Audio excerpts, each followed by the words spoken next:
Welcome back, everybody, to another day of the show. What is happening? That was crazy. Welcome back, everybody, to another day of the show. I hope you're doing absolutely wonderful. It's Thursday. My name is Luke Beasley, joined by producer Kayla, Cole, and Jaden. Now, you're probably wondering why we're starting so late today. I got some really fun stuff prepared, and it took a little bit longer than usual to prepare because it kind of came to me today. And we'll discuss the Trump Great America State Fair, America 250, but really Trump celebration event. Yikes. And that's gonna touch on one of the things that I'm really excited for, that I think will give you a little bit of lighthearted relief from the news cycle somehow in that segment. And then we're gonna talk about a debate I did, and I have the clips now because it's been published, with a Daily Wire host, and her advocacy was for criminalizing gay, essentially. Not taking away gay marriage. Like, she wants the act of homosexual sex, or she says sodomy, but doesn't actually really know the definition of sodomy, but whatever, to be criminalized. And she was on a panel with two gays. Can you imagine how off the rails that got? It did. And you're going to see the clips in today's show. You have Elizabeth Warren just running circles around one of Trump's nominees during a Senate hearing, and then Trump in the Oval Office having a bizarre and wandering press conference. So let's waste no time. Again, you can see I'm sort of giddy. Today's a good one. It's a good one. We're going to have fun. Unfortunately, we have to start with this. Okay, to start this off, I think we have to give a big round of applause for our military band and singers. Way better than those libtards that canceled on us. So much better. Thank you, guys. President Trump will make you famous. This is supposed to be a celebration of America's 250-year anniversary, the semi-quincentennial celebration, okay? And he's talking about libtards. Like, the quote-unquote libtards he's talking about are musical artists, performers who were scheduled to play at this Great American State Fair event that was a part of the America 250 celebrations. And then they started realizing, wait, this seems more like a Trump event than a nonpartisan celebration of America. And he goes up there and proves they were right. They're not libtards. They were correct. They didn't want to attach themselves to a politicized event. It was sold to them not as a politicized event. And then he gets up there, the Transportation Secretary, Sean Duffy, and horrendously proves it is indeed a politicized event. That Trump is not doing any of these celebrations, the UFC fight, this rally, to celebrate America. He's doing it to celebrate himself. And it's very reasonable for performers who stay out of politics to say, I'd love to perform at a pro-America rally, an anniversary rally, but I don't want to be the opening act to a Trump rally. And they were right, and that's what this became. I don't want to subject you to a bunch of clips, but the same mumbo-jumbo is what Trump spouted off at this event. Greatest. Tonight, as we stand on the edge of our 250th year of independence, I am thrilled to declare that America is back.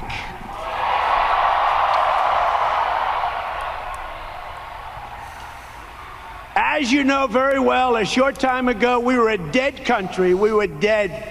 Now we're the hottest country anywhere in the world. We're respected by everybody. Nobody's laughing at us anymore. He's so insecure about that. He says it like it's triumphant. In reality, he just has deep insecurity because he knows that he's being laughed at by the world. So then he always brings up, we're not being laughed at. Who brought that up? Why do you keep yelling, we're not being laughed at? You clearly are constantly thinking about that. And again, this might seem like too intense of a word, but I find something horrific about how Trump has destroyed our ability to just unite around a common love for the country. I think almost any other administration, if the 250th anniversary was happening under them, sure, we'd have disagreements over who the president was and if we liked them, but everyone could kind of go, oh, but we're having a good time celebrating America. But Trump insists on putting his claws into any of these things and making it about him. Like, did he celebrate America in its totality or something? No. He said we were dead, we sucked, we were a third world country. An S-hole, as he's called it before. And we're only great because of me now. Think about how un-American that is, how that does not at all exhibit a celebration of the country detached from any particular leader. And it's about, we sucked until I was president because me. Something really gross about it. 2 years ago, they were laughing. Now, we're the most respected anywhere. Think of it, anywhere in the world. Where were we 2 years ago? We weren't respected. We were a joke. We're not a joke anymore. Most powerful country in the world. And that about sums it up. This is a phenomenon that, while it can seem not super significant, it really is. I think a country has a much better chance of breaking apart at the seams whenever people's attachment to the country is dependent on which political party is in power. And Trump, more than any other figure in modern history, has made it clear that if you're not on his political team, he does not consider you the same value of an American. You're not of the same value if you're not on his team. That comes into play with cutting off funds to crucial programs in blue states he doesn't like, or refusing disaster support funds, FEMA funds to blue states he doesn't like. That comes in the form of how he speaks about fellow Americans who don't support him at rallies like this. Say what you will about all of the other recent presidents, but almost all of them in settings like this would try to honor the fact that, hey, we have disagreements, but we're all American. Not Trump. And not his administration. You just saw Sean Duffy call people libtards at what's supposed to be a nonpartisan event. Now, it obviously was not the great American fare I would schedule. One of the acts was legendary country music star Alexis Wilkins, which is Kash Patel's girlfriend. And I'm sure she only got this singing gig because of her talent, and it has nothing to do with who her boyfriend is. One of the Trump supporters didn't seem very excited. Instead, Trump favorite Lee Greenwood will be performing, and Alexis Wilkins. She's the girlfriend of the FBI director, Kash Patel. Lee Greenwood is performing tonight, and so is Kash Patel's girlfriend, who's a country singer. So, oh no, country music. Well, I think the Army band will in the choirs. I'm sure they're going to be really good. You're looking forward to that. She goes, "Oh no, country music." So, what was going on with Alexis? Let's see.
I kept expecting her to be like, the hum of the Trump. She's a spy. She has to be a spy. That was good. That's the thing. That was good. There's no way Kash Patel organically was able to get with her. There's just no way. She's talented and beautiful. Now, I've only ever heard her sing the national anthem. They book her, and I'm like, finally we'll get to see what the country music part of her repertoire is. And then she sings the national anthem again, which is awesome, but there's no way. There's just no way. Oh my goodness. A TikTok. So, yeah, I'm suspicious. That was good. That was actually really good. And it's sad though, right? Because I'm a sucker for pomp and circumstance, American patriotic pomp and circumstance. So I hear that national anthem and I'm like, let's go. And then you remember that she's doing it to open up for a guy who could not hate the values of America more, who is called for shredding the thing that makes the American government what it is, the Constitution, who prioritizes himself in every single way above the principles of America. That's the sad part of this. But again, I feel like I always only see Alexis Wilkins singing the national anthem. So I was Googling, what else has she sung? And I found this. It feels like it's been a while when the American dream was a Cadillac and a red, white, and blue showing how you act. Things you got, you worked for, you didn't think twice, got not locking your door.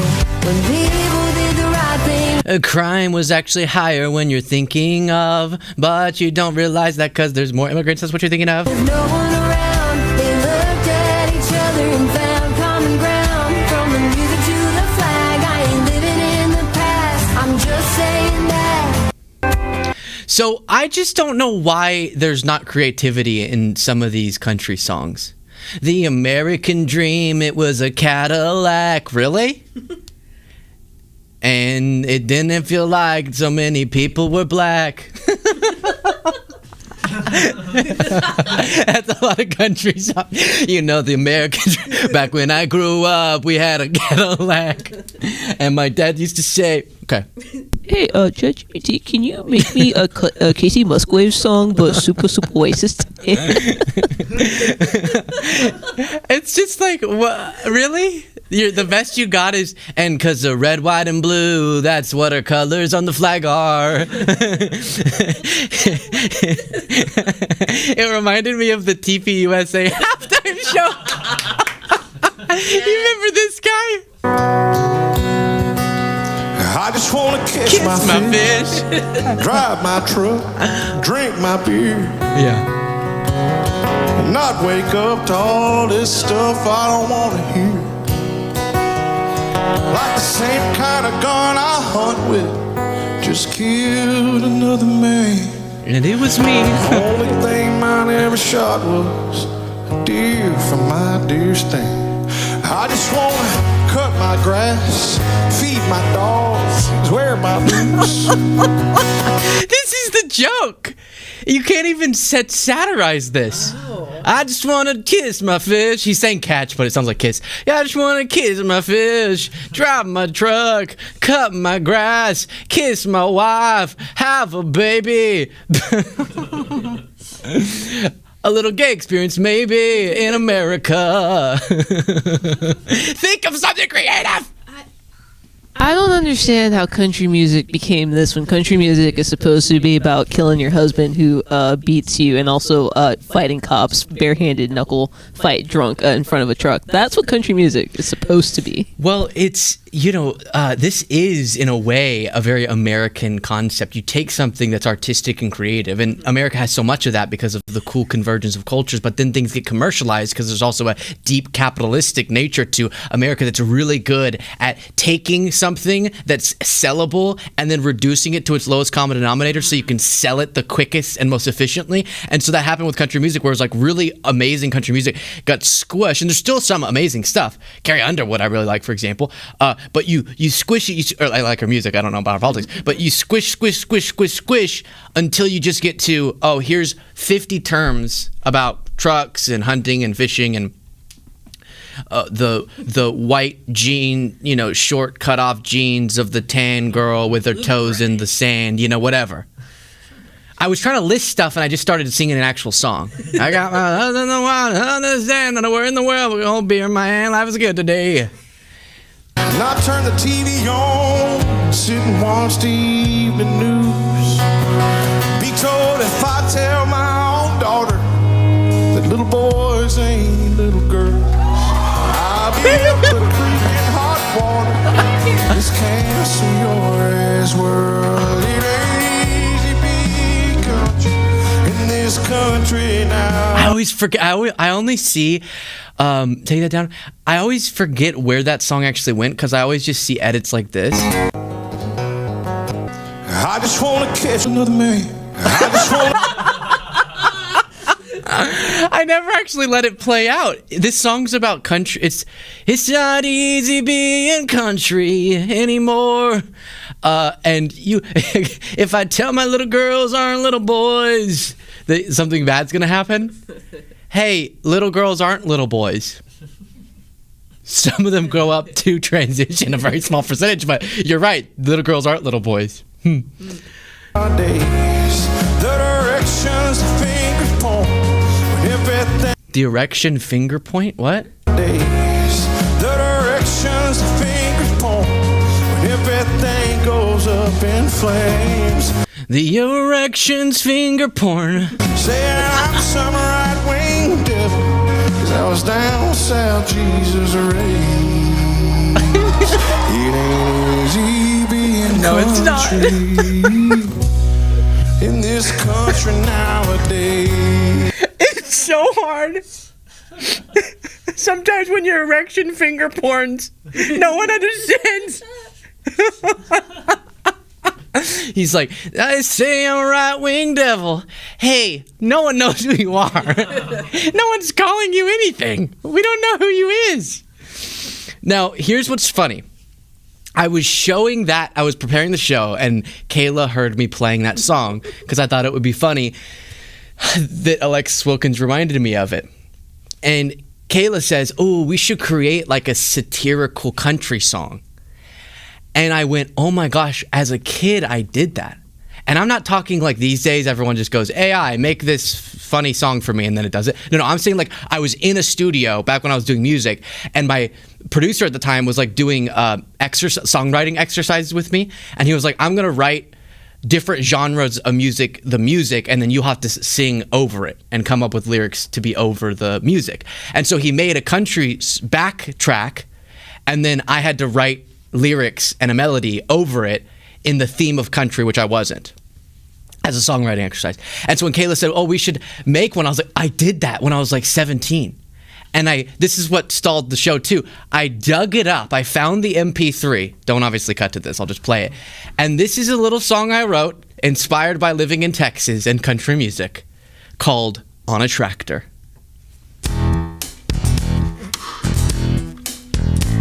Crack open a beer, ladies and gentlemen. Buckle up. I can feel the breeze in my hair. It's nice. Burns all over me. I don't care. It's alright. And I'm the type of man who could kill an animal in his hands, and it wouldn't be a fight. That's right. It wouldn't even be a fight. Masculinity for my dinner, testosterone for my lunch. Yes, sir, that's what I like.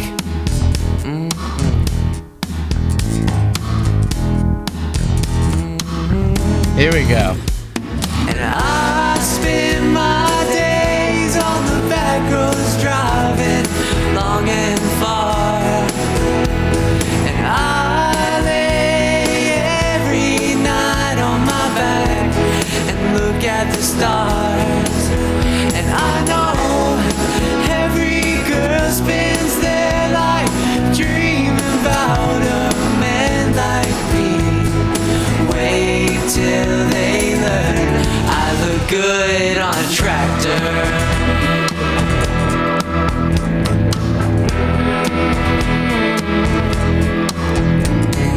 Take a breath, my dear. I'm just a humble guy, don't you see? Well, I see why you fear. I kinda lied, it is me.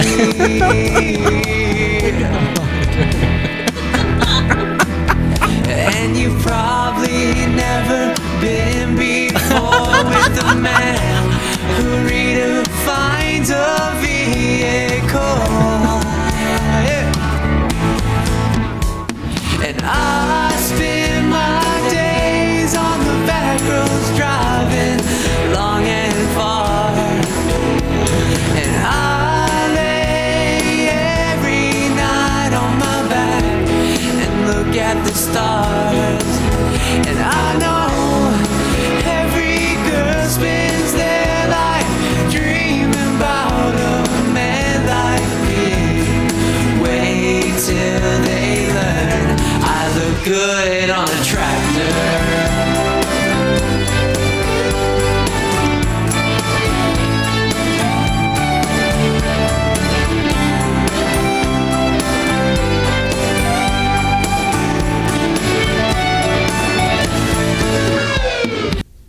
Okay, we'll stop it there. Okay, we'll stop it. There's more, but we're going to stop it there.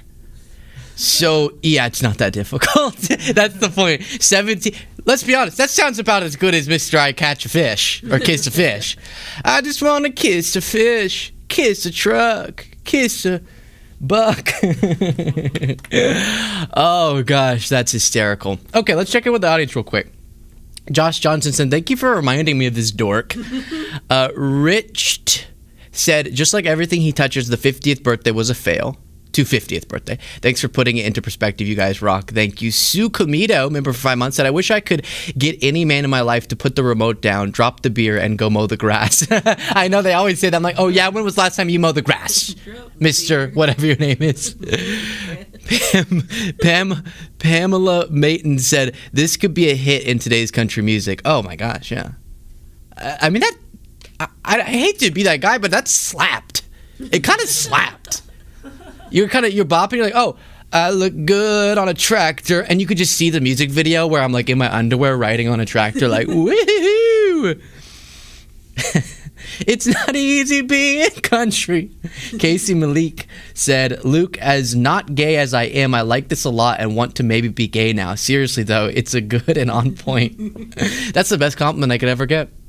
But when people say they reconsider their sexuality because of the sheer sexual aroma that seeps through that tractor song, I feel complimented. I do. The Kuma, member for 4 months, said, so good, more tractor, Luke. Kendall Not Jenner said, you should check out Pandering by Bo Burnham. Oh, I've seen it. I love that. Yeah. I've watched that so many times. I wish if it weren't copyrighted we could play it. Alrighty, now we have something even more fun. Oh, let me remind myself of, do you remember her name? It was Megan Basham. I think it was Megan Basham. Megan Basham, yeah, okay. This is going to be so fun. A couple days ago, I did a debate with a Daily Wire star, as she was described in this YouTube video. Let me start that over. I'm still thinking about Kiss My Fish. Can't get out of my head. Okay.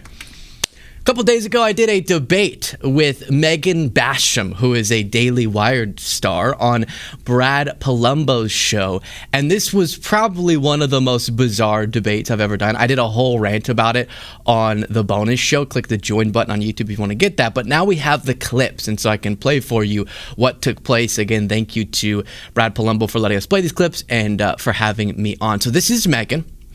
If you don't know Brad Palumbo in the center here, he's sort of a center-right, but very reasonable right-of-center commentator. So he was moderating.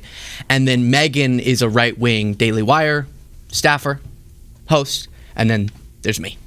And Megan went viral, or made the remark that she was for criminalizing sodomy, meaning criminalizing, not taking away gay marriage or something, like literally making it illegal for, if you actually look at the definition of sodomy, that would include a lot of things, a lot of different sexual acts, but she wanted to limit to specifically, she means like gay sex should be illegal. So she wants to ban gay relationships, in effect, right? And I knew that this was going to be quite the debate when earlier on I just took a breath and she was like, don't interrupt me. Be done were these kind of social advocacy programs within Major League Baseball. Let me finish. And the point to that, Brad, is we did not bring this to... I saw the video. Go ahead, Megan. Sorry, go ahead. So I just go, and she's like, stop, no, wait. So I knew it was going to be pretty combative. And I do appreciate that she put herself in the ring, because this is a wildly unpopular take. And both Brad and I happen to be gay and disagree with the take on logical fronts. And so this is when we get into that, okay? Here we go. Megan making the case for why sodomy should be illegal. The Atlantic, Connor Friedersdorf asked you, what specifically is it that you would want to stop tolerating? For example, if you could, would you criminalize sodomy again? To which you replied, yes. They want to make sodomy illegal. Go on. Yeah. I'd just like to get clarity on that. Like, you would recriminalize homosexuality. I mean, if I could wave my magic wand as the Queen of the United States, I would. But I understand that, given the republic that we live in, it would be incredibly difficult to get a majority of the electorate to back that position at this stage. But I think it's perfectly legitimate to regulate sexual behavior between consenting adults when we recognize that it has social harms.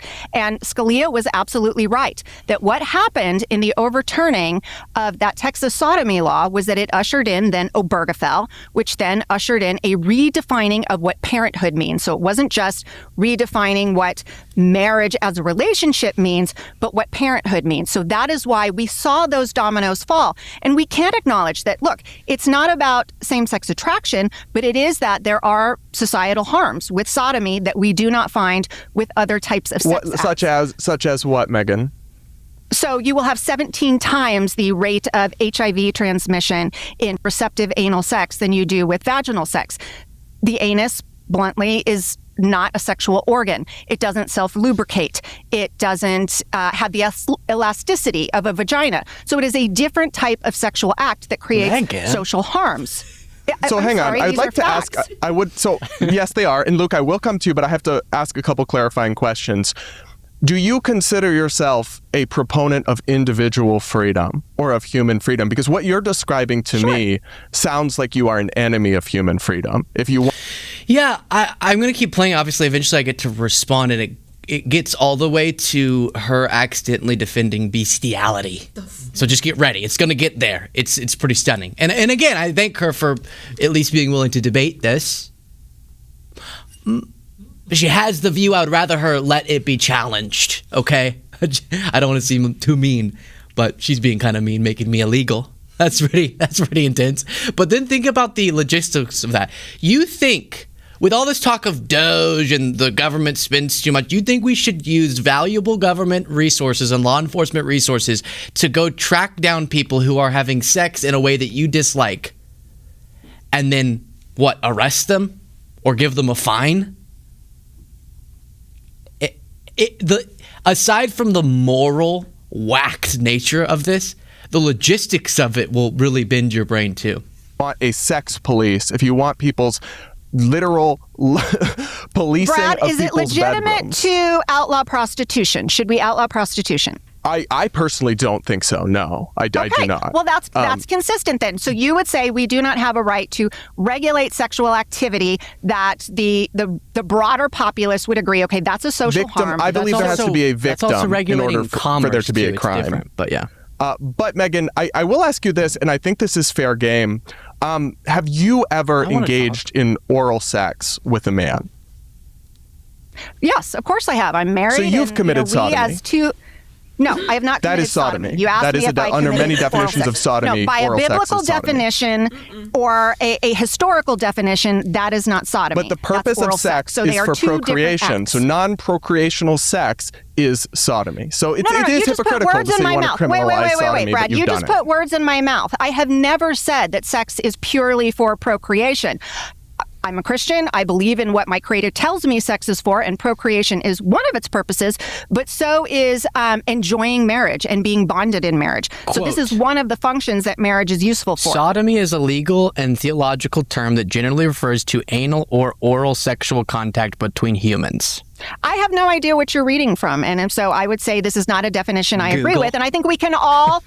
Okay, The so Bible? No. I don't agree with Google's definition, and it's actually not the biblical definition, Luke. That's why I chuckled. The Bible is fairly, which is fine. But my point being, if you want to argue about how do we define sodomy, fine. I will say that my definition is anal penetration. Okay. Anal penetration.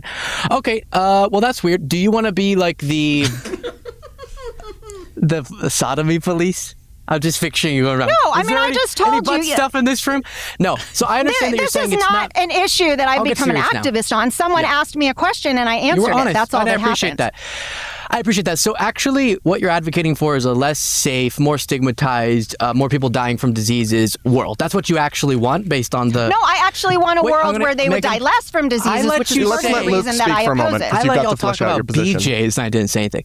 I'm going to go. So what happens here, Megan, is that people since the beginning of time have been having homosexual relationships. You're not going to stop that. But if you care about the spread of disease, with certain diseases having higher rates, because like you said, the biological realities or whatever of the anal cavity, then you would encourage people you would destigmatize these issues, so there's more of an awareness of how to be safe, and there's more treatment, and there's more prevention, and more care given to preventing diseases from spreading. It's what I talked about last time I was on this show.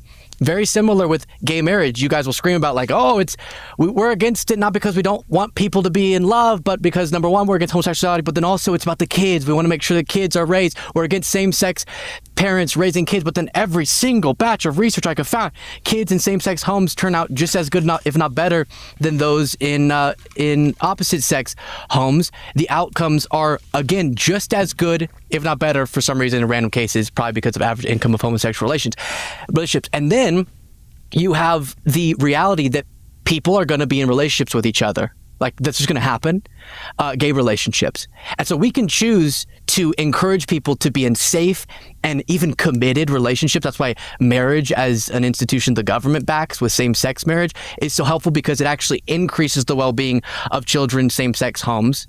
It stabilizes the relationship.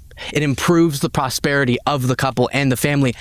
All that we're talking about is either there's going to be same-sex relationships, but the well-being of the entire society and of children and of the adults will be worse, or there's still same-sex relationships, but we add institutional backing to stabilize them, to make them more committed, to be stronger and more protected for children, and for more awareness about how to be safe and happy and healthy. Okay, I want to give Megan a chance to So then she goes on to blah, blah, blah, blah. We're going to look at a lot more clips, just so that I'm not completely ripping his whole show. We got to jump in to sort of do a little bit of commentary. But do go check out, if you want, Brad's channel, Brad Palumbo on YouTube. We do appreciate it. We have a lot more clips. Again, we haven't even gotten to the bestiality part that gets completely wacky. But I want to get a little pat on the back here, and then I'll throw it to you, Kayla, because she talked about the elasticity of anuses, and I responded very maturely. Did I not?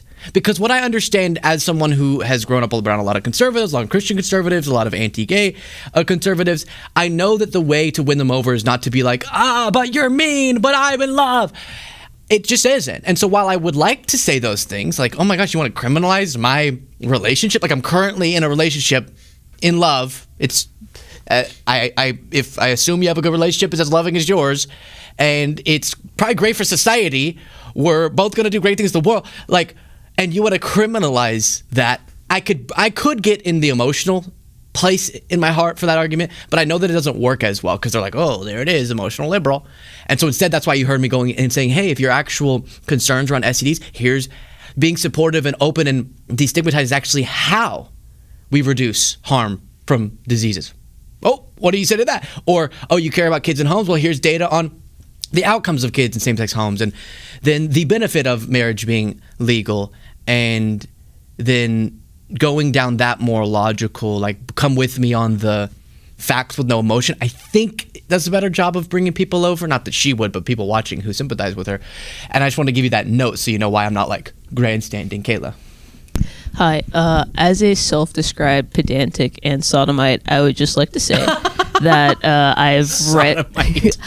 everyone in this room is a sodomite. As someone who has actually read the Bible, I just want to throw out there, and also as someone who has a sociology degree, that Sodom and Gomorrah, I've said this once, I'll say it again, it was about hospitality. Sodom, that became sodomite, means sex outside of marriage and outside of procreation. That's all that means, literally, in the Bible, so she's wrong. The thing she said about the behole not being self-lubricating, technically, scientifically incorrect, has the same mucous membranes as your nose and your vagina if you're a person with one of those. And also, she can't just change definitions to be things that she wants them to be just because she's a sodomite and doesn't want to be because she put a pee-pee in her mouth a couple times. Oh, so, wow, Kayla. You know, hey, what are you going to do? Okay. Welcome to the club, Megan. Yeah. The words expressed on the show by Kayla are not representative of the broader Luke Beasley show. No, I'm kidding. No, you're right. You're totally right. Brad asked it. No, it's fair. If she's going to be like, I'm going to talk about the way you have sex, we can talk about the way that you have sex. Okay? I honestly did respect a little when she gets asked. She's like, hell yeah. Yeah. Have you given a blowjob? She's like, yeah. Oh, yeah. You know why? Because I get to have fun. But you're right. I am certain about the broader definition of sodomy. That definitely it's talking about outside of. As friend of the show, Josiah Moody said. Right. Josiah Moody once said, non-procreative sex is gay. That's what he said, even between a man and a woman. Now, before we get back to the debate, this talk of her assertions, and don't get uncomfortable, this is life, this is our bodies, this is biology, okay? Just think of this biology class. They will say this, like, nature, they'll appeal to that. She tried to a little bit because of like the lubrication or lack thereof or elasticity, which is such a weird thing. Like clearly people have been making it work, Megan. They figured it out but for thousands of years. But they'll appeal to that, right? They'll be like, well, if God was okay with you having it, or if it was acceptable by nature, then why is it not like a sexual organ as she described? Which then brings up okay, if we're playing that game, not that I think that we should, it kind of gets into a weird space here, but I'll bring you back to a Booze in the News. Click the join button to get the members only bonus shows, where a pro-gay activist was debating Michael Knowles, the colleague of Megan's, Daily Wire host, and this concept of the G-spot. If we're going to appeal to biology, why is there a G-spot in the bum? Women, which creates babies. Okay, why do you have a G-spot? Why do you have a G-spot in your bum? I don't. Yes, you do. You actually do. That is scientifically proven. And if you go all the way back to ancient Rome, men have been having sex with men. I just want to clarify for a long for the time. audience. I do not have that insane. where he said what you are talking about is the TikTok clips from this are going to blow up. I just want to say that. You are literally lying. You're like missing out on so much. You could be doing. Have a G-spot. Well, you do, and your wife and you should enjoy playing. Let me. Yeah. So, okay. I don't know why Michael Knowles blurted out, I don't have a G-spot in my bum. This isn't like a, Michael, do you like blank? This is just, here's a thing that's a fact about people. Okay, so that was weird. Trust me, I've tried. I can't find it. I can't freaking find it. James thinks he's arguing against it, but Michael's literally like, no, I'm saying tell me. I can't find mine. No. But that was weird. But it also just is not helpful to be like, oh, well, what are you into? And then later, Jaden pulled up the definition as we were examining this question of the G-spot. Again, stick around because we're going to get back to the debate, and the debate with Megan went completely off the rails later. But I do think that this is relevant as we study the claims that she's making. Now, Jaden pulled up for me for some reason because he's like, no, wait, Luke, I was having so much fun talking about the G-spot. Don't move on from it. He said, in guys, the G-spot refers to the prostate gland. It is a walnut. All right, let me take a little sip and then restart that.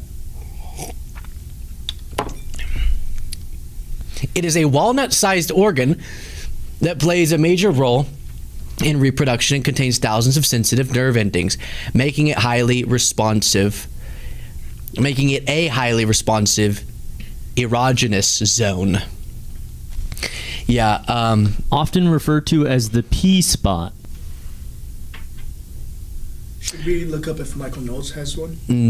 Thank you. No. Okay. So now we're going to pick up at a different part of this debate because I think it's kind of fun. The G stands for Grafenberg.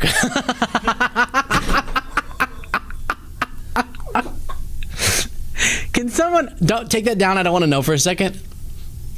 I like to imagine that was named after Grafenberg because of not the reason it will probably be.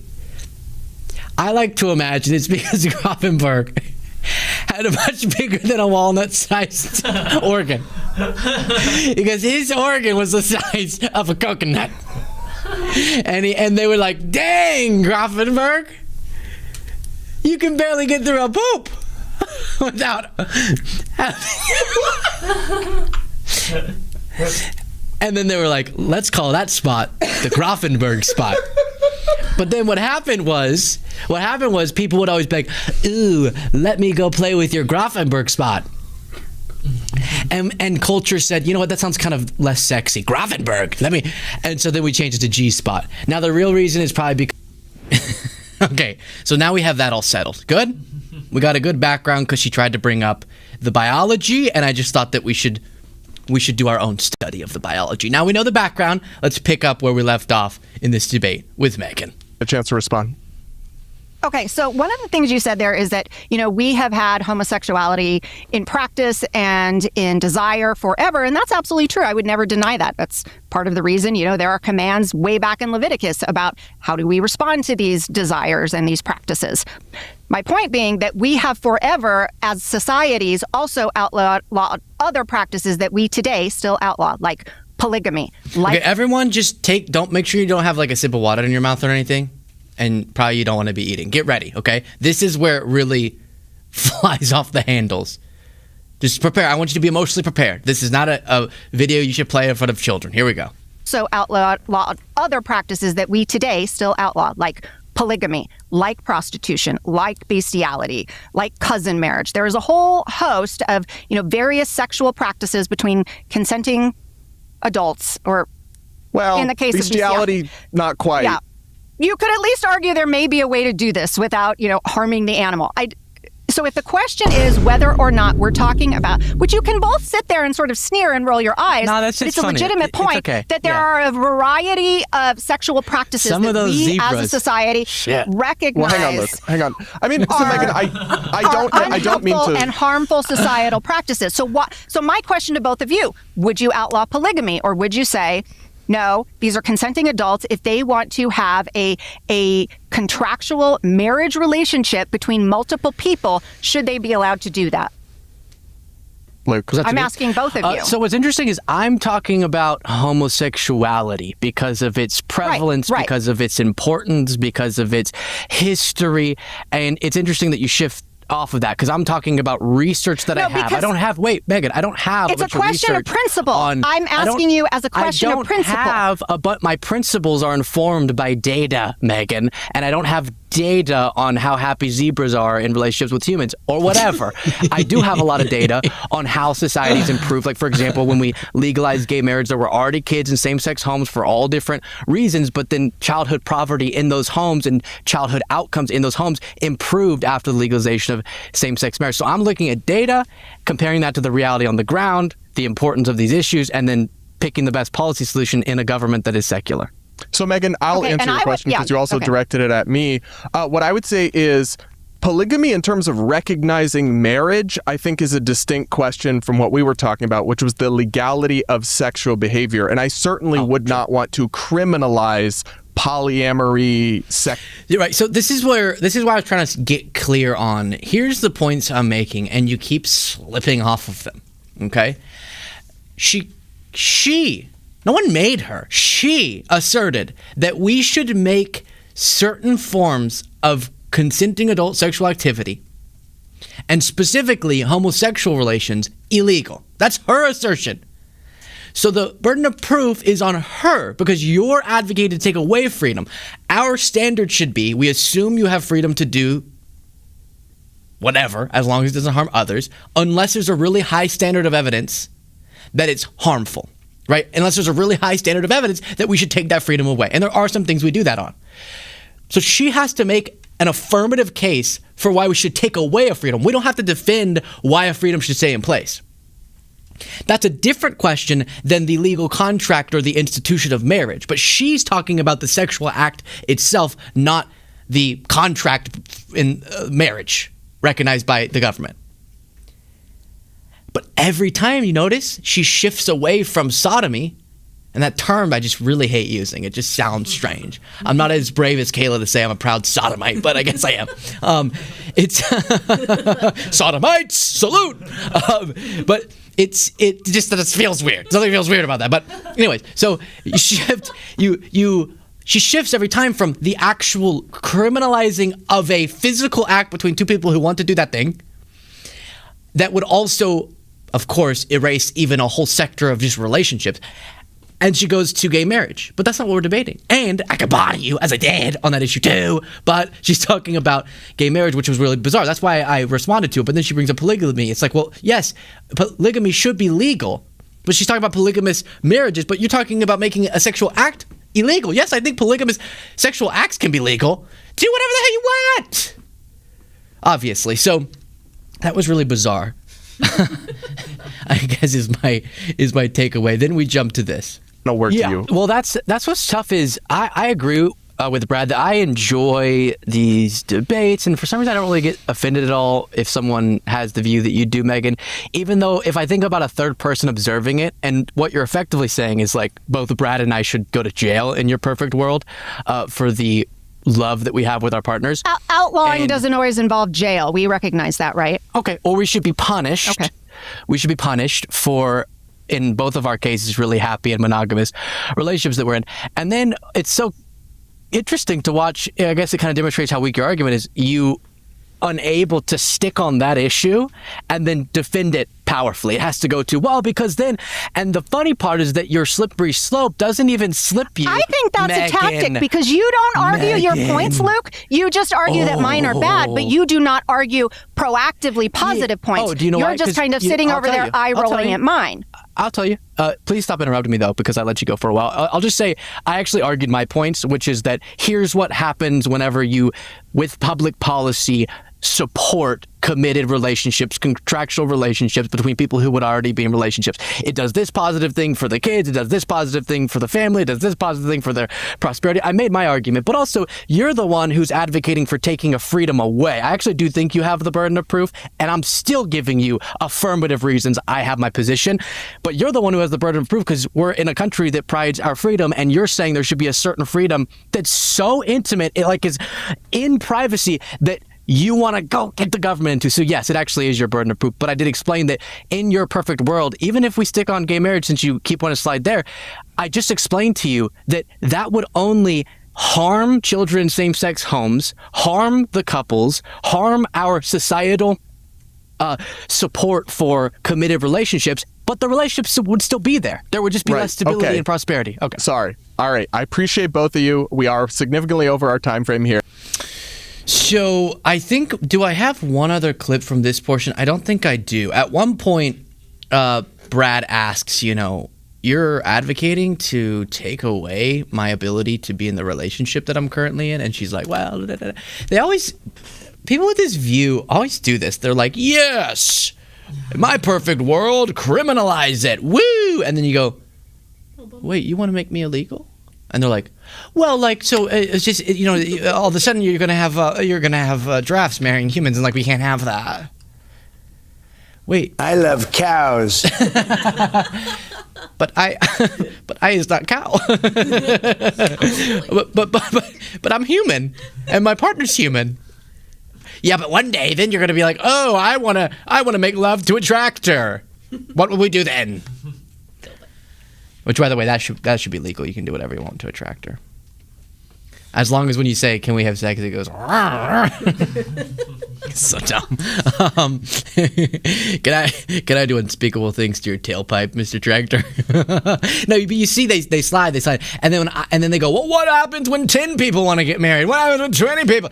You go, you do understand that isn't an argument, because we're debating about a certain subject. If one day there's a big movement to implement 10-way marriages, then we can debate that on its merits. But right now what we're debating on its merits is same-sex marriages, or in your case, you're saying even relations at all, and I'm explaining to you in about 500 empirical ways how your policy would not eliminate the relationships, but would make them less safe, would make the kids worse off, would make our society less pro-family, and all around worse.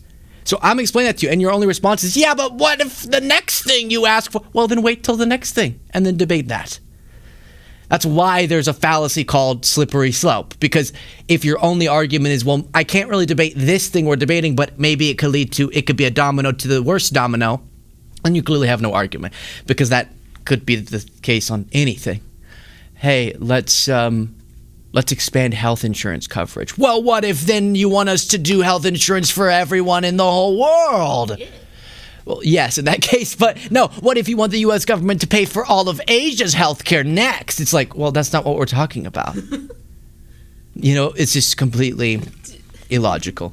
They think that we're going to use polyamory to get around the single payer healthcare laws. They're like, no, we're just going to make a polycule of 80 million Americans. And yes, I actually like that idea. I like that idea. Let's open up marriage to as many people as you want, and then we'll just all be married, and then we'll all get one health insurance plan. Oh, wait, Medicare for all. Let's skip the middleman with the marriage and just go ahead and do individual single payer. That's hysterical. So I had more clips, but the other clips we've gone super long now, so I won't play them. They're less. How are you going to get more interesting than that? The elasticity of anuses. You just can't get more interesting, because it was about MLB people put pride flags on their hats, and then one person wrote a Bible verse, and that was a controversy. And then my response was, I'm done. I'm done with you trying to distract with random issues like that from the big issues. Wait a minute. Am I gonna play a clip? Let's see. Want to bring in Luke here. Give us your take and maybe whatever you think you want to respond to there. I just feel so bad. Megan, would you categorize yourself as MAGA? That's not a label that I've ever Did you vote used for Trump? myself. I did vote for him, though, yes. Okay. But I don't characterize myself as MAGA because I think MAGA tends to endorse anything Donald Trump does, and that's certainly not been me. Well, then I'll put it as people in right-wing media and right-wing online spaces. I almost feel bad for y'all, because it must feel so depressing to cling on to. And I don't know how much you participate. I know you got asked to participate in this particular debate about this topic, but I don't know how much online otherwise you jumped into the mix on this. But whoever is stoking I jump any into discourse, everything online, so I probably jumped in some. So, yeah, anyone who wastes time, given the issues that we're facing, caring even a little bit. I only heard about this because I saw it in some Twitter argument. Never would it be something that would cross my mind or bother me. And as was laid out in the intro, and even you acknowledge, there really is no issue here. They have a rule against writing on your uniforms. You didn't have to wear the pride thing if you didn't want to wear it. And once again, we have a movement that used to have a little bit more cultural credibility because Democrats had a lot of power. So it was sort of we're fighting back against the power structure that is trying to change our culture and make us all weird and woke. And now y'all have all the power and everything's kind of going to hell, and Trump's excruciatingly unpopular, and Republicans are probably going to be wiped out in the midterms. So then it's funny to watch y'all grasp to these sort of random culture war issues. Why do you assume that it's grasping and it's not a sincere religious objection? I'm going to finish, and then I'll answer that. Well, let Luke briefly conclude. Yeah. Oh, because I've watched this, Megan, for, I guess, decade plus of the effort to distract from much more consequential issues with the most obscure nonsense things that don't impact a large portion of people's lives. So you've heard me make that case before. This particular one, I almost already forgot it. MLB players for Pride Night at a game, can't even remember what team it was, but had pride flags printed on their uniforms, but you could choose to not wear that and just wear your regular uniform if you were offended by it. And then some players chose to wear the pride flag hat but write a Bible verse. So then the MLB or the team said, hey, we have a policy against writing anything on your uniform. You could have just worn the uniform without any pride flag. And they gave them a verbal warning. And then Josh Hawley and JD Vance were like, no, they're attacking Christianity. Oh my gosh. And the reason why they try to focus on that is because the issues that do impact everyone, it's not that the matters of LGBTQ rights or of religious freedoms aren't big issues, they are, but these particular microcosms that they latch on to, these little anecdotes, are specifically for the purpose, especially talking to someone from the Daily Wire, they're specifically for the purpose of us talking about things that keep us divided and screaming about things that don't impact a lot of people's lives, like what's on an MLB hat, as opposed to talking about the things that impact almost everyone's lives, like the economy and the war and all that. Kayla. First of all, go Dodgers. Second of all, it was the team in San Francisco. That's where they like make gay people. That's like that's where like they wrote. That's where they write like the gay history books to like that's where it's so dumb. Like it's not like it was some middle of the country team. It's the San Francisco team. You didn't have to.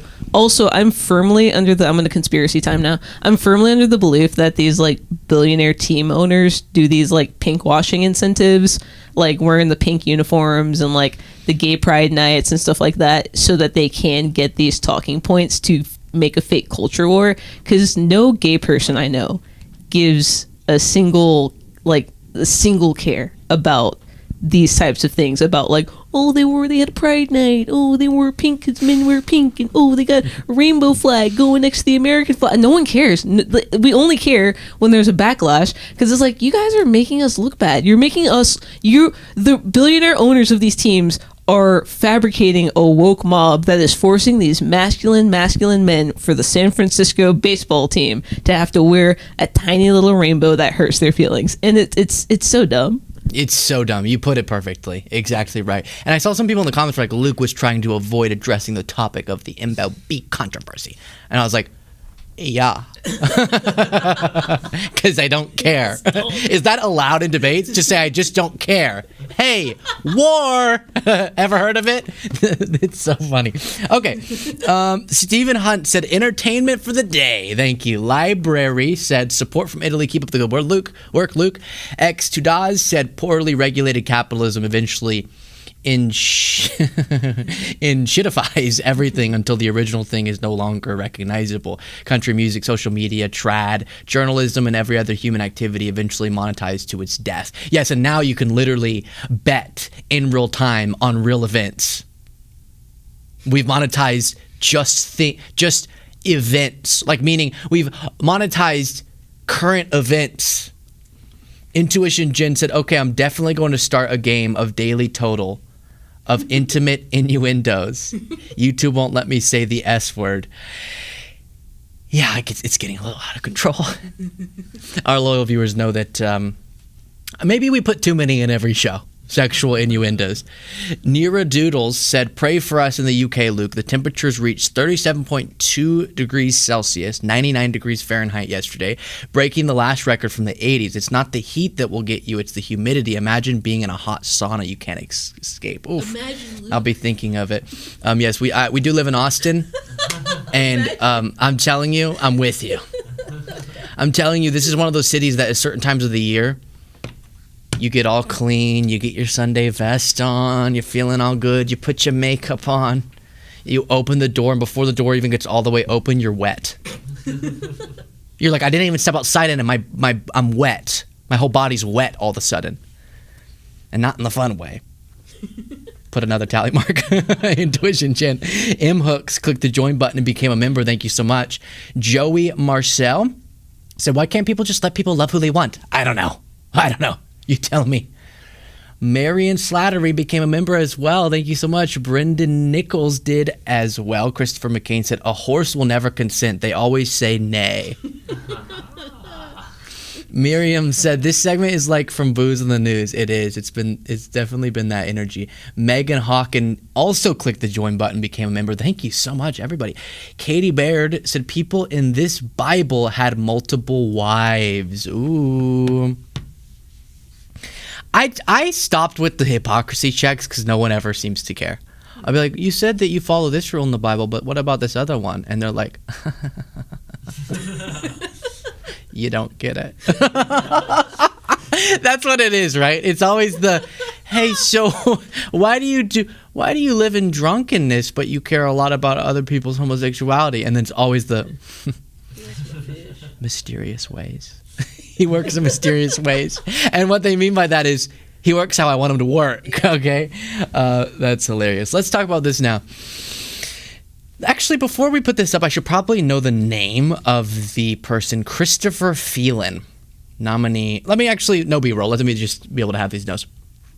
Democratic Senator Elizabeth Warren ran circles around Trump's nominee for the Council of Economic Advisors chair, whose name is Christopher Phelan.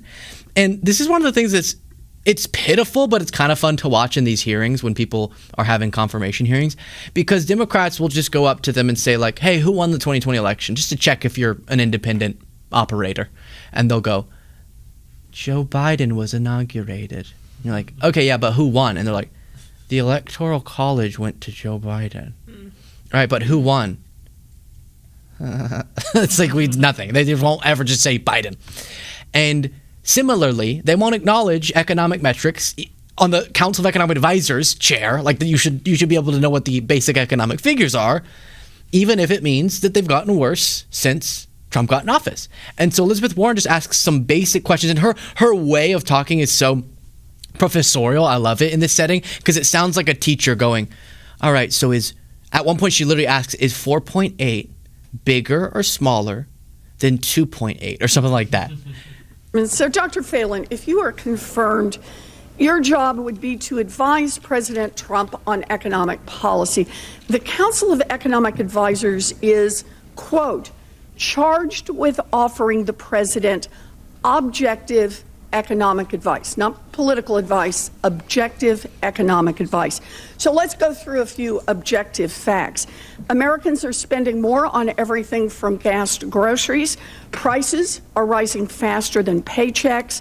And Trump's one big beautiful bill rips away health care coverage for 15 million people in order. And when this gets really bad for Mr. Phelan, the Trump nominee, just watch this staffer's face behind Elizabeth Warren, okay? She'll make the facial expression that we're all going to make at the same time, all right? To pay for tax cuts for billionaires and giant corporations, and it adds $4.7 trillion to the national debt. And that is why we need someone who will tell the truth about the economy and not just say whatever it is the president wants them to say. So you have a PhD in economics from a very prestigious university. You've been a professor for nearly 30 years. You've taught thousands of students by this point. On paper, you look like someone who should be able to provide objective advice. So I have some questions, and quite frankly, I hope they are really easy questions for you. President Trump promised to bring prices down on, quote, day one. Is headline inflation higher today than it was in February 2025? Thank you, Senator. Headline inflation now is certainly lower than it was during the Biden administration. I'm sorry. Come on, let's not play this game. You heard my question. President Trump was sworn in January 2025 under the promise he would lower costs on day one. The question I'm asking is inflation, headline inflation, today higher than it was in February 2025? It's a fact question. Thank you, Senator.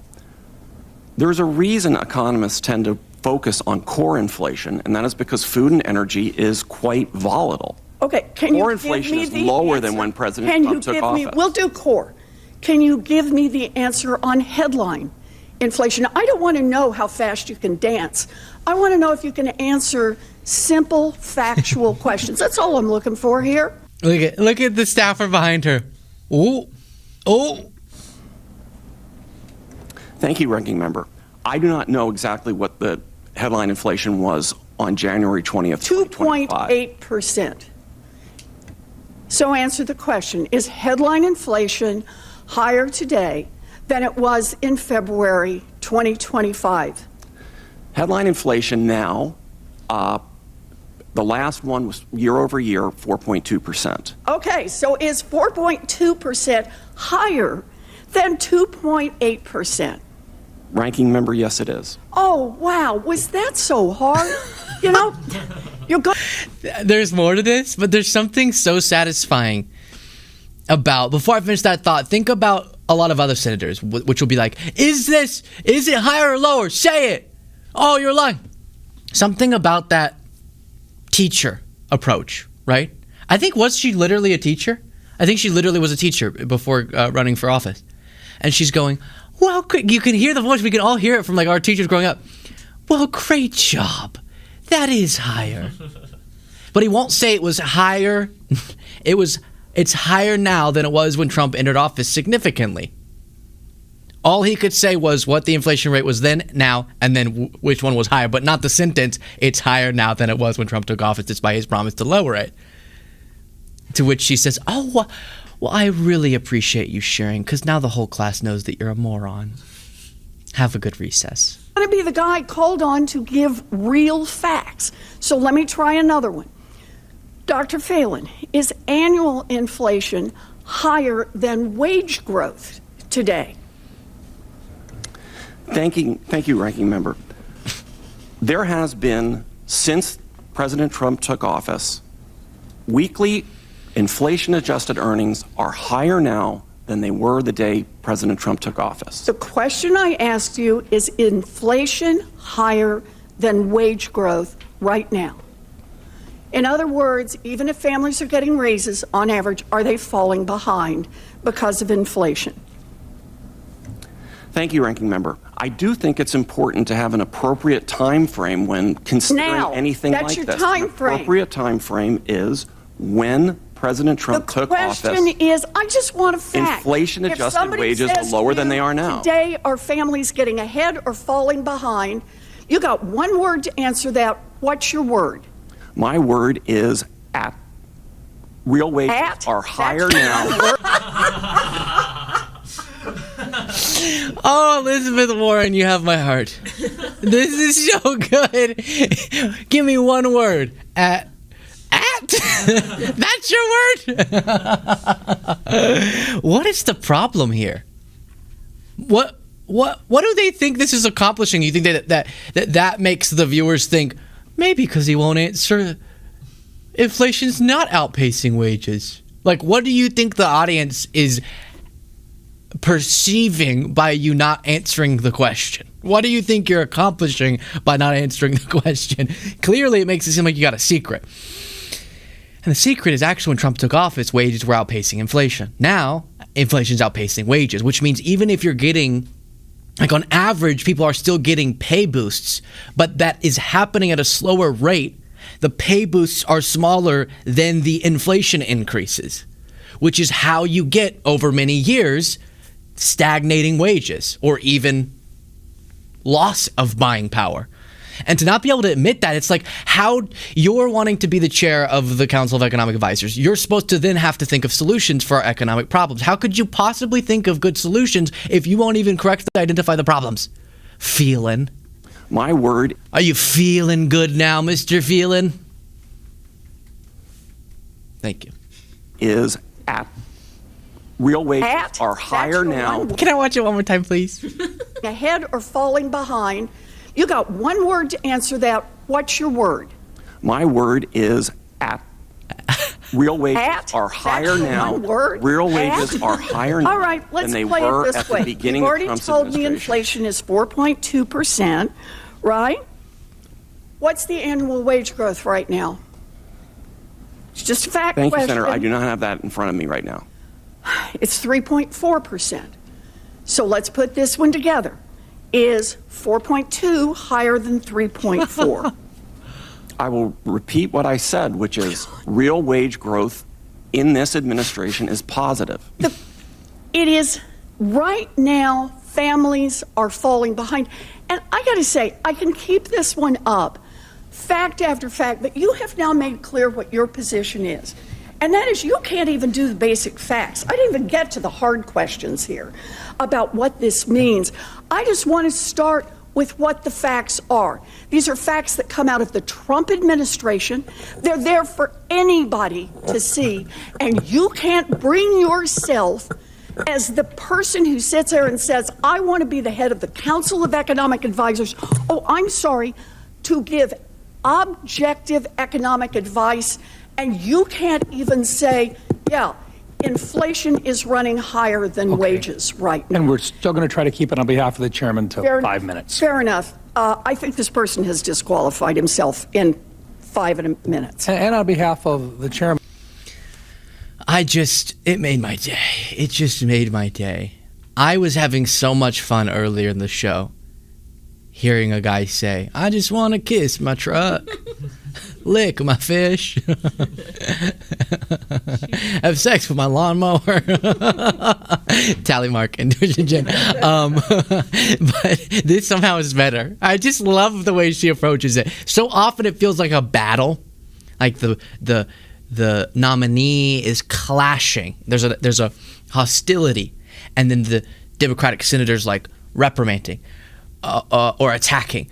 But in this, it really does feel like you're in a class, and she's going, all right, let's just do some basic math. It sounds like you don't know if wages are outpacing inflation. So let me give you the inflation figure and the wages figure. Which one is bigger?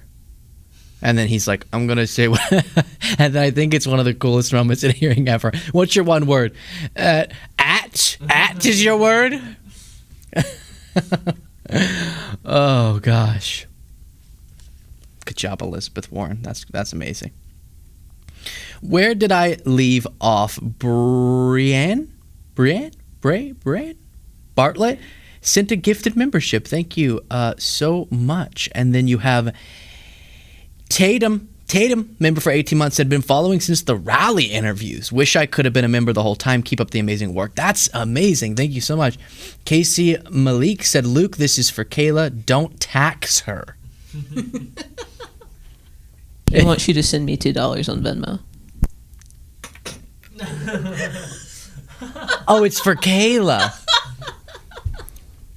All right. How much was it? $2. Well, YouTube takes a cut, but I won't. So I will do $1.20.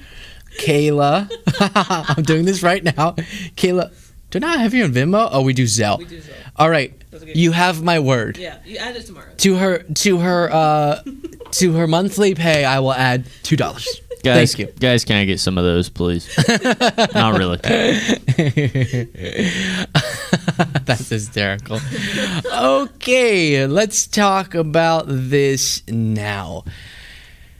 Some bombshell reporting revealed that Republican Senator Bill Cassidy had a verbal clash, a shouting match with Donald Trump in a closed-door meeting between Republican senators and Donald Trump. You might remember yesterday he threw a temper tantrum and canceled the signing. I'm going to show you in a second him disorientingly explaining why he canceled this event. There was already a stage, there was already a pin, there were already lights, there were already flags set up, there were already people, there were already chairs, and Trump canceled last minute, saying, I won't sign that bipartisan housing bill that would seek to lower housing costs. And the explanation for why is pretty bonkers. I'll show you in a second. But first, I do want to tell you about this reporting and then Cassidy getting asked about it. You have a report from MS Now saying Cassidy lost his temper with President Trump during a Wednesday Senate GOP lunch as Trump attacked Cassidy and 3 other Republicans for voting in favor of a war powers resolution to limit the war in Iran. So Trump canceled this thing, went down to the meeting, from what I understand about the timeline, and then he's kind of irritable, and then he's like, Cassidy, you voted to support the Constitution. Damn you! And then Cassidy said, I'm not going to be bullied. And this is his recounting of that moment. Remember, what Cassidy, I think it was just him and one other GOP senator, are supporting is a Democratic resolution to say, hey, you know how the Constitution says Congress has the power to declare war? When is the White House going to let Congress vote on this war? And this made Trump furious, shouting. Yeah, the American people just need to know what's going on with Iran. And I don't think there's been sufficient information shared with Congress or with the American people. So that was my message. How was that received by the president? Did this turn into a shouting match? Well, voices were raised, put it that way. Any regrets on anything you said? No. I'm not going to be bullied when I'm trying to get answers for the American people. This is not about me. It's not about the president. It's about the American people knowing what's going on. And right now, there's just like, it seems like we're being told different things by different people. He may be right. I just think there needs to be more kind of, let's be open about it. And I'm not going to be bullied into silence when I'm sticking up for the American people. Good for Bill Cassidy. He's one of those senators that goes out and says, I'm just not going to be, our voices were raised. He put his hand out towards her. I'll put it that way, Rachel. Our voices were raised, but I will not be bullied because I have a spine. I have a spine, and I have a manhood too. You might not know. And you're like, okay, Billiam Cassidy, we love to see it. And the next time a consequential vote comes up, and it's like, do you want to vote to confirm RFK Jr.'s brainworm? Bill Cassidy's like, so I have concerns, but I'm going to go ahead and vote for it. He's one of those senators where, like, he sort of stands up for a principle here and there, and you get hopeful, and then he famously, after having major concerns about Bobby, voted for Bobby. And now I do want to hear from Trump why he canceled the signing of this bill that could have been at least, wow, my eyes are like hurting looking at this frame. Look at this. Look at the gold. It's just miserable. Oh my gosh, it's so bright. It looks like it's got the AI art filter on it. It's so yellow. It does look like a filter. Thank you, Jaden. Thank you, Jaden, for doing that. Yeah. Just go ahead and all the way. Just all the way. There we go. That's better. Leave it like that. So, just go ahead. Leave it. So, the big problem for Republicans going to the midterms is, other than their big beautiful bill, end quote. No, leave it. I'd love for you to leave it. That'd be great. Thank you. Thank you. Other than that, which was very unpopular, they haven't done anything legislatively. So then Republicans were like, all right, fine, we'll work with Democrats. We'll do something on housing because people are really fed up about the unaffordability of housing. We'll work to boost supply and some good things. And I was like, hey, look, bipartisanship. Trump said he was going to sign it, and then he canceled last minute. So then he was asked in this Oval Office presser with the Trump's My Daddy NATO secretary, Bill Ruddy, or not Bill, I said Bill, Mark Ruddy maybe. And You're my daddy. Trump's explanation for why he canceled this was bizarre. Watch. Would you veto the housing bill you came to your desk, sir? Would you veto it? About what? If the housing bill that you didn't sign today that came No, to I your desk. said I'm not signing the housing bill. I want to see what happens with it. Look, the housing bill is housing. I made billions of dollars with housing. I know housing better than anybody, maybe anywhere. It's all about the interest rate. Lower the interest rates, you can have all the housing you want. But you have to understand, I don't want to hurt people that own houses too. These people, for the first time in their lives, they have valuable houses. They become rich. I don't want to hurt them either. What you want to do is what good for everyone. Get the interest. Leave it for a second. Just so you know, MAGA thinks that we have Trump derangement syndrome, and I say, yeah, I do. I think it's rational derangement. He deranges me, but I'm happy to accept that label. I think they have it worse. I think the way they support Trump is worse. But just so they know, they probably picture that whenever we look at Trump, this is what we see, right? We're so like red. You know, when you see red and you're so angry. This is podcast listeners. Trump has been distorted by Jaden in the coloring, and his face is completely red now. What? And this is what I. And I just want to say, MAGA, you're right. This is what I see when I see Trump normally. This is what I see right here. Okay, you can take it off. It's very disturbing. Oh, wow. That actually does help. Now it doesn't look so egregious. So his explanation, did you hear that? He does not know. I don't know what happened to his quote-unquote political instincts. Being asked about one of the issues people are fed up about, Trump says, well, yeah, I vetoed the housing bill because I want to use it as leverage. But also, I don't want to, and this is where he slips up. He was trying to, oh my gosh, he admitted it. He was trying to kill the bill, supposedly, until the SAVE Act, his attempt to change voting laws, is passed, which is not going to be passed without a vote. But then he slips up and goes, and also, I don't want to hurt people who already own houses by making houses affordable. Oh, wait, I thought you were just using it as leverage, but you supported the cause. Oh, no, you're not killing it as leverage. You're killing it because you read it and you went, wait, but all my rich friends who have a bunch of their wealth in houses are loving the unaffordability of housing because their net worth is going up as these housing prices skyrocket. Now, you could push for more supply. You could have more affordable options and still it be a fine investment for the people who already have houses and they still will have increased value. But you're trying to at least provide some affordable options for people. The mega mansions Trump is thinking of his friends who are rich, as he said, because they have an expensive house and he doesn't want their home value to go down, are not going to be impacted. This is not the same market. When we talk about building more affordable houses, we're not talking about building a bunch of mansions for affordable price, okay? We're talking about just like basic homes, basic even apartments.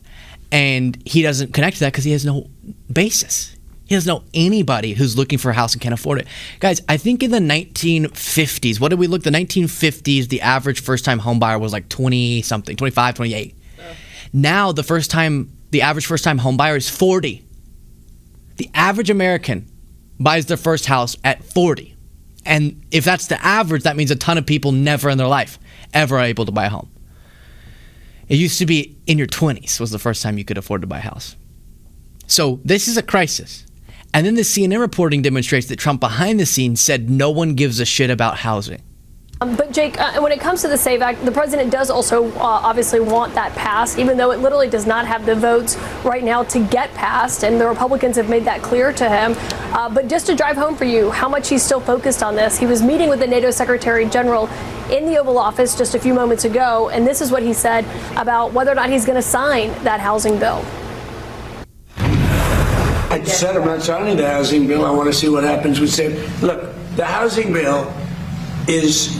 Oh, by the way, I'm glad they're playing it again because I forgot to make one point. He also says the only thing that has to happen for affordable housing is lowering interest rates. Do the math in your head. Is it true that lower interest rates helps? Yes. If the actual home value is so high, though, that whether or not the interest rate is higher or lower, it's still not plausible, then that can't be the only solution, right? Just think about the numbers in your head. Kayla. The minimum wage was established in like the 30s, right? And I believe it was 25 cents. And it has, since the 30s, only gone up $7 to be $7.25. And yet a house costs not only your firstborn, but each concurrent child because of the 50-year mortgages. I do not understand how they expect anyone to live under these circumstances. I'm not saying they want us to die. What I'm saying is I don't understand the end goal of this economy that has been created for us. Because even in my lifetime, on the sitcom, a poor family in the 90s had a 5-bedroom house, 1 working parent, and 6 kids. Yeah. And now I know people making like $100,000 a year who are like, I can't get approved for a mortgage to buy a 2-bedroom, 1-bath house. Like, what? I don't know what bubble that is, but it needs to pop today. Something's gonna happen. I think about that too. That you go, I get that you oligarchs are benefiting from this, but you know that it can only go so far. Like eventually, something bad's gonna happen. No, number only go up forever, Luke. That's how capitalism works. Well, okay. My point is socially, socioeconomically, they should know that it might feel good right now, but you drive this system more and more into the ground, eventually you're not really going to like the country you're living in. Housing, I made billions of dollars with housing. I know housing better than anybody, maybe. Sorry, there's just so much. I want to get to the quote about him saying no one gives a crap about housing, but that's talking about affordability of housing. He goes, I've made billions of dollars off of housing. No, you're the landlord. Yeah, right, yes. He's like, I know more about it than anyone. I've owned a bunch of houses and then ripped off a bunch of tenants. You're the problem. Anywhere. It's all about the interest rate. Lower the interest rates. President there was talking about really the key to more affordable housing is lowering interest rates. Obviously, he's got his new pick in at the Federal Reserve, but seeming to dismiss this housing bill that, Jake, 24 hours ago, the White House official accounts were championing that bill and setting up this high-profile ceremony that the president scuttled today. And Kaylin, not long ago, the president called the legislation minor legislation, and Punchbowl is reporting that earlier this week, President Trump told House Speaker Mike Johnson, quote, no one gives a shit about housing, unquote. That's not true, obviously. Affordability and housing affordability are big, big issues for voters. Is the president not aware that the midterm elections are coming up? You know, Jake, this has happened more and more in our interactions with the president where we've asked him about polling on a certain issue or where voters stand on the Iran war, on things like affordable housing and affordability in general, and he's really dismissed those numbers. I mean, just today he was claiming he has the highest poll numbers that he's ever had, when we've actually seen Republicans who are not happy and disconcerted. In the last few weeks, Trump has both said, I love the inflation, and no one gives a shit about housing. I've never seen someone more out of touch with the people they represent.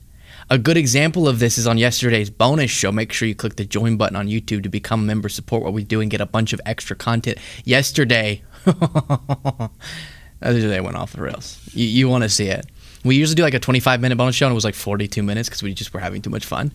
But I said it was 7 minutes that Trump, in this meeting with the NATO Secretary General, spent talking about the reflecting pool.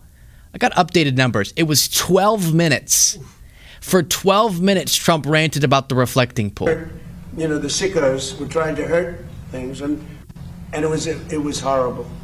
It was bad. I don't want to have to tell you what. People, they're strong people. That's okay. You know, one thing we got from the Supreme Court.